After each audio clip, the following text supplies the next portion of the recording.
Tonight on WTOP-10 Nightly News, the Metallica concert set new records. How they did it.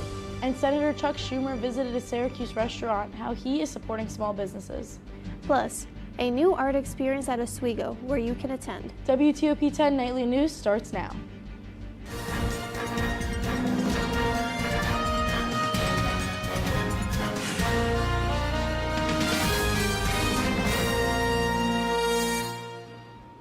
Good evening and thank you for joining us. I'm Suad Hamoud. And I'm Piper Kiernan. We have all those stories and more, but first this morning Pope Francis has died. In a statement released today by the Vatican Press Office, Pope Francis died of a stroke followed by heart failure early this morning. Prior ailments that included type 2 diabetes, arterial hypertension, and an episode of acute respiratory failure had an effect on his death. Earlier this year, the late pontiff was hospitalized for 5 weeks with a severe respiratory infection, which evolved into pneumonia in both lungs. And according to Francis's medical team, he almost died during his hospitalization. Oswego County Reverend John Canaro from the Christ of Good Shepherd Church offered the Easter Monday Mass in honor of the late Pope Francis. In Oswego news today is starting a week of events celebrating Earth Week, Earth Day. We'll start with bird banding at 6 a.m. at the Rice Creek Observatory. At 4 p.m. there will also be a lake cleanup followed by a tarp talk to learn more about single-use plastics. The day will end with a mental health and climate conversation. Students can find the list of the rest of this week's events of the Office of Sustainability website. Quest starts tomorrow, April 22nd on the Syracuse campus with a variety of poster presentations from 5:30 to 7 p.m. The main campus Quest will start Wednesday, April 23rd at 8 a.m., ending at 7 p.m. Main campus will have panels exploring medicine, gender, and culture from noon to 1 p.m. in Mahar Hall. In Rich Hall from 11 a.m. to noon, examining athletics and mental wellness. And from 3 to 6 p.m. in Tyler Hall, they will be focusing on upcycling. From April 23rd to May 4th in Marano Campus Center, Room 133, an Arts Oswego project presented by the Norfluxus Electric Heliotrope. Theater is inviting the campus into the world of immersive elements. Artist Lauren Comington collaborated with SUNY Oswego students to create and develop an original, immersive, interactive experience. Exhibits will contain different drawings, sculptures, and audio-visual elements. The interactive exhibition will be viewable daily from 10 a.m. to 4 p.m. Today marks the 100th anniversary of the Palladium Times coming off the press. The first edition of the Palladium Times was published on April 21st in 1925 for a cost of 3 cents. The front page included many stories across the country and globe except Oswego County. Their approach has changed over the past 100 years. Today, the Paul Times focuses to provide Oswego County residents with the news happening locally. Senate Minority Leader Chuck Schumer visited Emerald Cocktail Kitchen on Tipperary Hill in Syracuse. Restaurant owner Michelle Roche said that the tariffs are bringing her a level of uncertainty she hasn't felt since the COVID-19 pandemic. She says customers are watching their wallets and leaving smaller tips. Schumer says that he stands in solidarity with small business owners. We cannot let this continue. It's time to end Trump's tariff tax once and for all. When the Senate returns next week, I and my colleagues will force a vote on a resolution to end this trade war. Senator Schumer also says the tariffs cost the average family over $5,000 in higher prices per year. It was a very rainy day, and I've been wondering if we'll see Mr. Blue Sky again. Let's check in with meteorologist Christopher Convis to see if we have to listen to Rihanna and bring out our umbrellas. Thanks, guys. Well, those are two good songs right there. And yes, you will need your umbrella tonight if you are going out. If you can see right here, Oswego at 60 degrees. As we go on to our bigger outlook of the radar, you can see to the west, blue skies. Mr. Blue Skies right there. No disturbance, clear skies, which is perfect because tomorrow's Earth Day, and we have the chance to see the Northern Lights tomorrow night. We're going to have a warm-up by the end of this week, and I'll have all of that in my full forecast, but first, back to the desk. Thanks, Chris. Metallica broke the record for the largest ticketed concert ever in Syracuse. Over 500,000 fans filled the JMA Wireless Dome this past Saturday. This record was previously held by The Who said in 1982. The Metallica concert generated around $15 million in revenue for the city of Syracuse. Metallica's Syracuse tickets range from $78 to $1,000 from the Snake Pit. The pit alone likely totaled over $7 million. Governor Kathy Hochul announced a $4.85 million grant for the installation of electric vehicle chargers. This is part of the state's municipal zero-emission vehicle infrastructure grants program. These projects support New York's effort to improve clean transportation. New York State is advancing efforts to achieve an emissions-free economy by 2050. New York Supreme Court Judge Mary Rosado signed a temporary restraining order barring immigration and customs enforcement agents from Rikers Island. The order comes after the New York City Council sued Mayor Eric Adams to block ICE agents from setting up and operating an office out of Rikers Island. Mayor Eric Adams said he supports ICE working out of Rikers Island after a meeting with Trump border czar Tom Hoffman. The City Council accused Adams of entering into a corrupt bargain with the Trump administration in order to get federal charges against him dropped. Still ahead tonight, a second classified message chat has been leaked. What's the fallout? Plus, today is a Polish holiday. Find out more after the break. The number of disasters in the U.S., chances are every area will deal with some kind of emergency in the next decade. And between school, sports, and social lives, chances are you won't be with your kids when it happens. Will they know what to do? Ready.gov/kids has the educational tools and information to make the conversation easy. When the time comes, chances are they'll feel prepared, not scared. So talk with your family today.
I had to eat a raw egg on Chris's dormitory floor.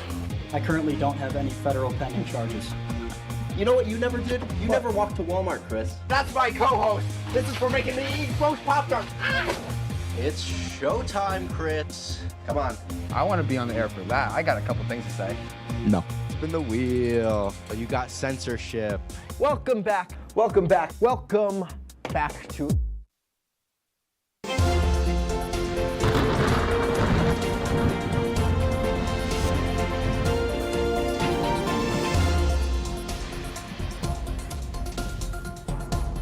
Welcome back to WTOP. I'm meteorologist Christian Convis with your full forecast. Currently right now it's 55 degrees with those scattered showers happening and a southward wind at 13 miles per hour. And as we look on back to our current conditions happening, you can see Oswego, we do have a band of showers going through, but don't worry, we're going to have that go by because tomorrow, this is our big playmaker that I want to tell you guys about. Tomorrow, the northern lights are coming in. You can see 40 chance tomorrow, and look at that. Perfect from all night long and everything. Take the chance because there's going to be no clouds in sight. We've been having chances, but it's been miserable weather for us. But tomorrow it's going to be perfect. Take the chance when you want to. And if you want a good luck charm and everything, put on Mr. Blue Sky by ELO. Good music right there, classic rock.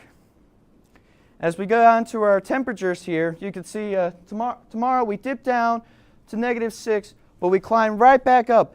We're going to be in the 60s Thursday and Friday, 11 degrees above normal. and then we go back to normal for the weekend as showers will be coming back in.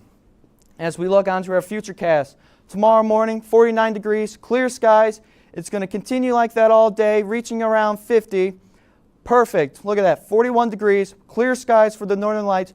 Bring a jacket, of course, because it will be a little cool with the lake breeze down at the lake and everything. But as you look on out, clear skies continue into Wednesday and reaching to a high of 54. Tonight, showers will continue, 48 degrees, southward winds 14 miles per hour. And then tomorrow, clouds in the morning, but sun in the afternoon, 13 to 17 miles per hour winds. And as we look on into our 7-day forecast, Tuesday, tomorrow, Earth Day, go outside, enjoy it.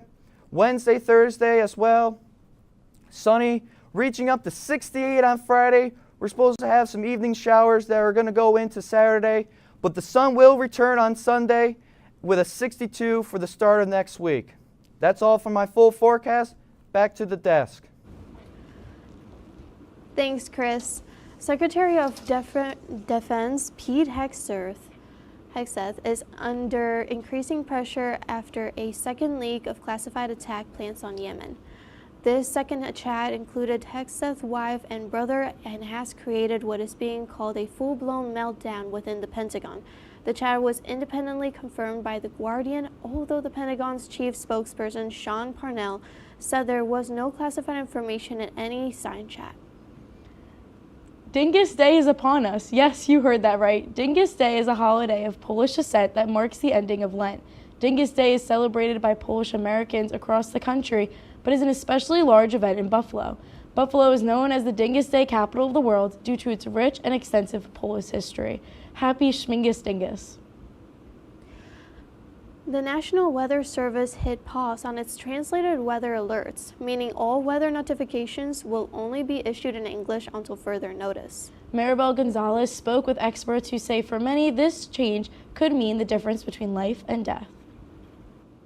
I don't think anyone really prepared for it to be this high of water. September 2024, Hurricane Helene hit western North Carolina, causing power outages, collapsed roads, and catastrophic flooding. Him and me are both from Florida, so we've seen a lot of hurricanes, but I've never seen anything like this. Despite the National Weather Service issuing alerts, the disaster claimed the lives of 107 people in the state. There was a big article just a few months before the floods there that rated Asheville one of the safest places to live in the United States from a climate change point of view. And then they suffered massive, devastating, costly floods that they're still cleaning up from. Without weather warnings, experts say the death toll could have been higher.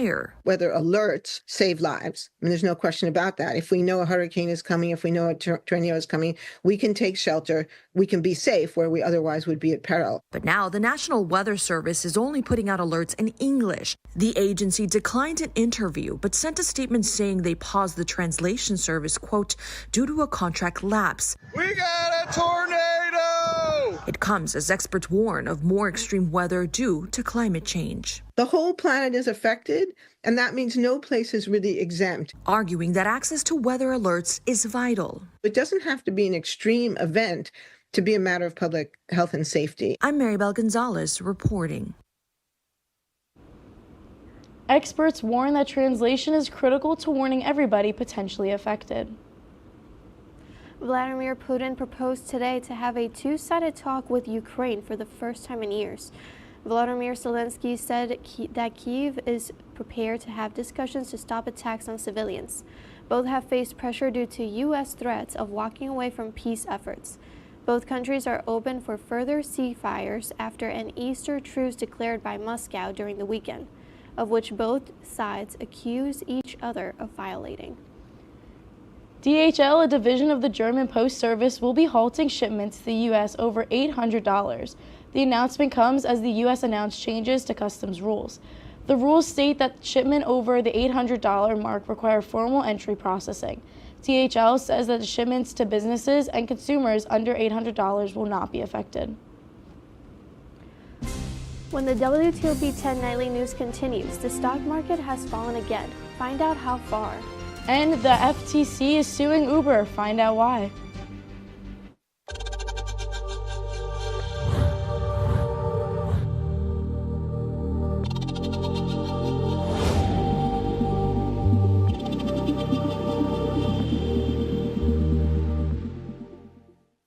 Say, President Stanley, whenever there's bad weather, who would you turn to? I'd turn to Storm Team 10. No, right but you've here. got to say it like this. Storm Team 10. Say it with me.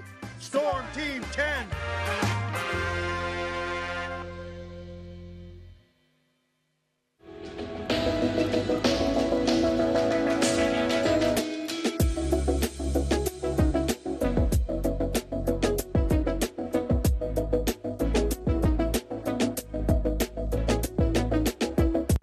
If you like action, romance, If you're watching this, and highbrow humor, surface is this? Floor. Minch did not legitimately put his head in the toilet. there's only one place to turn. No! Tune in to new episodes of Oh boy! only on WTOP.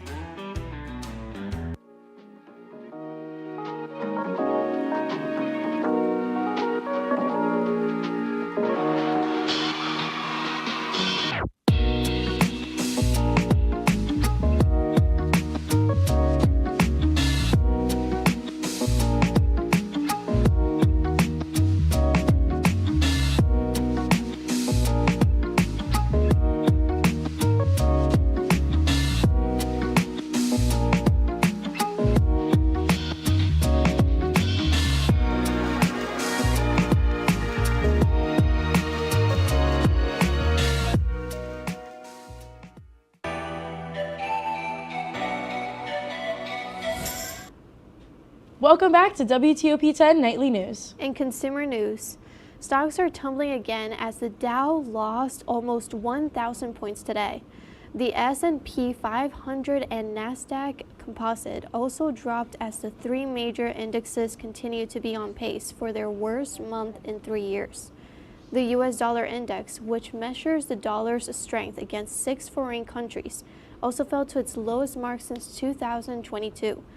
Investors in the stock market continue to be uncertain as they weigh the effects of President Trump's tariffs. The Trump administration is set to announce plans to remove some artificial food dyes from the U.S. food supply.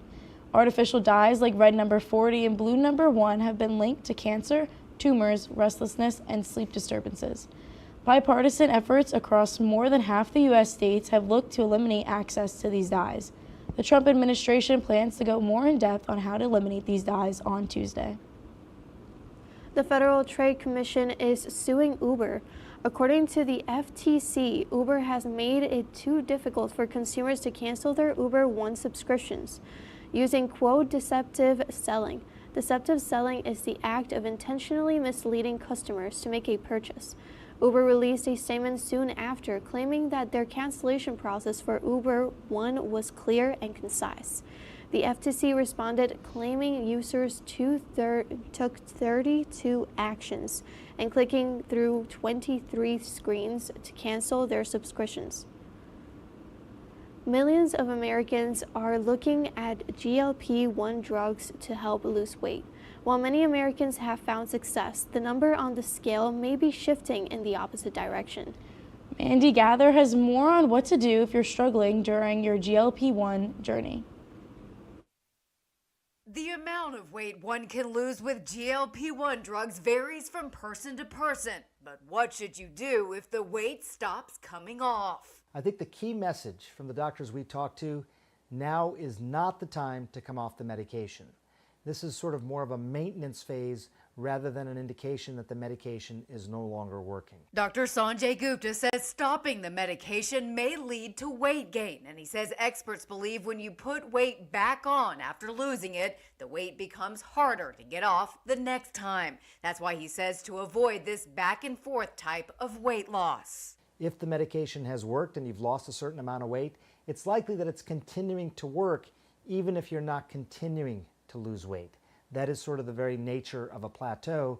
This is sort of your end point, and at this point, it's really going to be about nutritional and lifestyle changes if you want to lose more weight. The Mayo Clinic says that includes reassessing habits, making sure you haven't loosened rules around things like food portions and activity.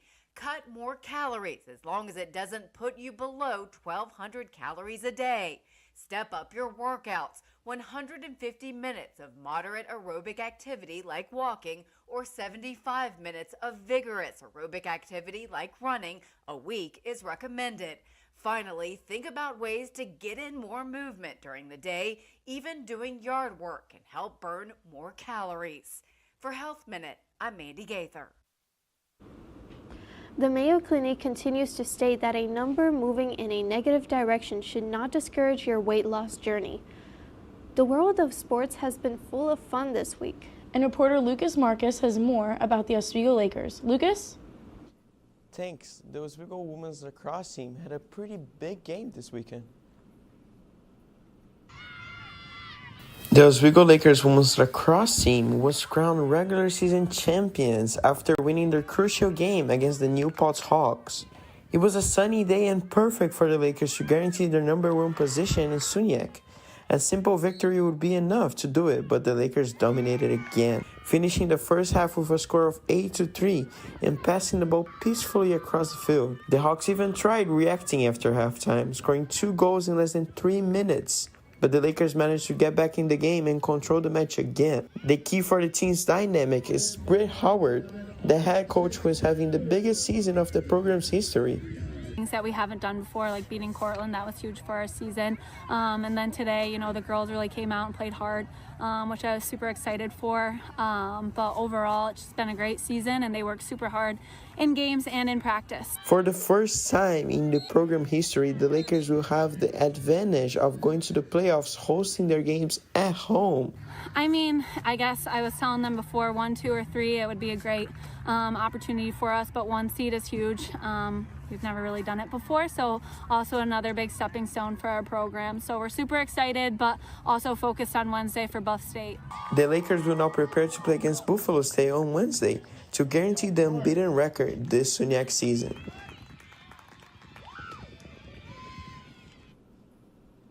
With this victory, the Lakers guarantee a direct slot into the semifinals, escaping round 1. The semifinals are expected to happen on April 30. After the break, Jason Sanzo will have more about the men's lacrosse team and other news around the sports nationally. What's going on? Yeah, we go on at like 11:30. It's like no. What do you mean no? It's 10:30. 10:30? Yeah, it's 10:30. What do you mean it's 10:30? Hey, don't touch that. That's my ladder. Hey, man. Whoa. You know this book was already discounted 10%? Wow. Get a closer with that one. Broadcast news. Look at that. Can we go back inside? I want to sleep in the studio again.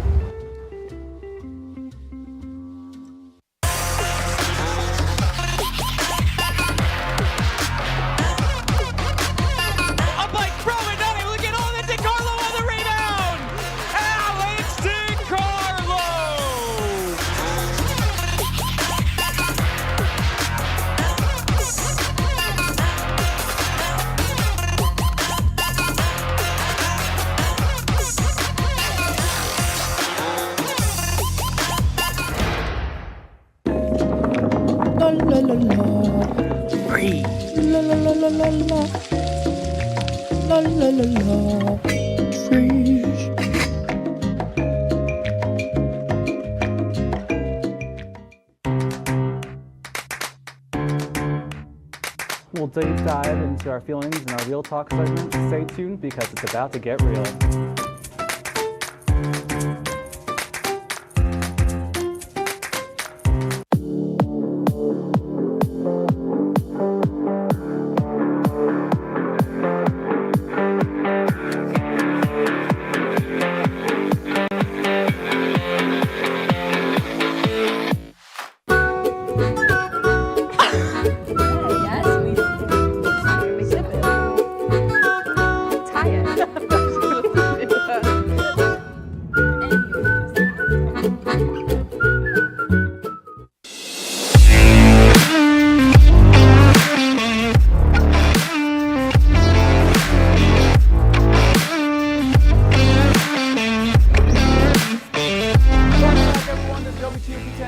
News. I'm Jason Samsel with your sports report.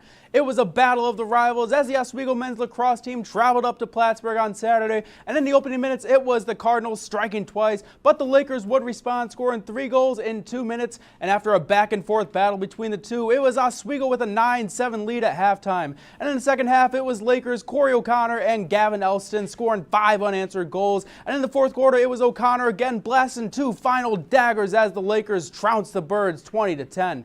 And speaking of Plattsburgh, the Oswego baseball team would host a 3-game series against them on Thursday and Friday. And in game 1, the bats were flying for the Lakers as they were able to rack up 16 hits, 12 stolen bases, and win it 15-5. Games 2 and 3 were about 2 words for Oswego: pitching dominance. Jacob Sanders pitched a complete game with 9 strikeouts and allowing just 4 hits on 95 pitches as Lakers win it 3-2. And game 3, it was the workhorse Joel Hainer throwing 109 pitches and striking out 9 batters in 8 innings as Oswego sweeps Plattsburgh 4-3.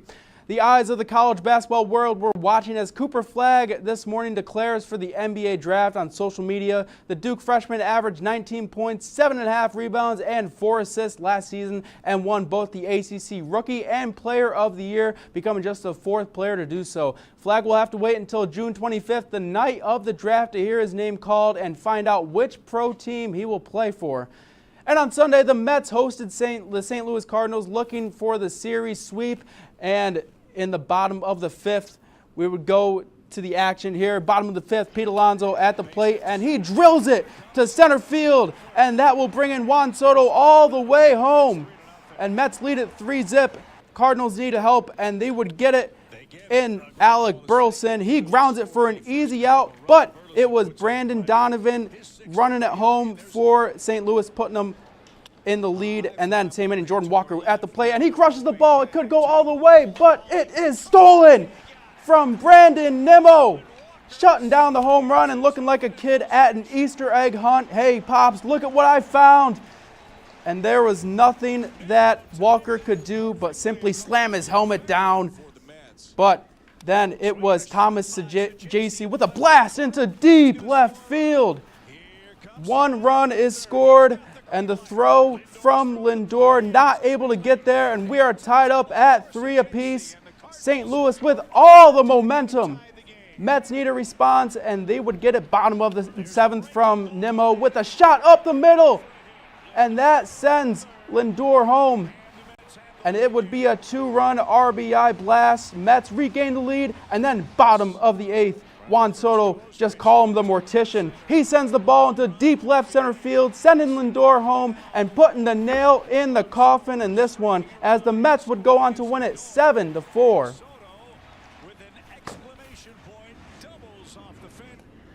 That's our report for tonight. Bye. Be sure to stick to sports. Thank you for watching. Have a great night, everyone.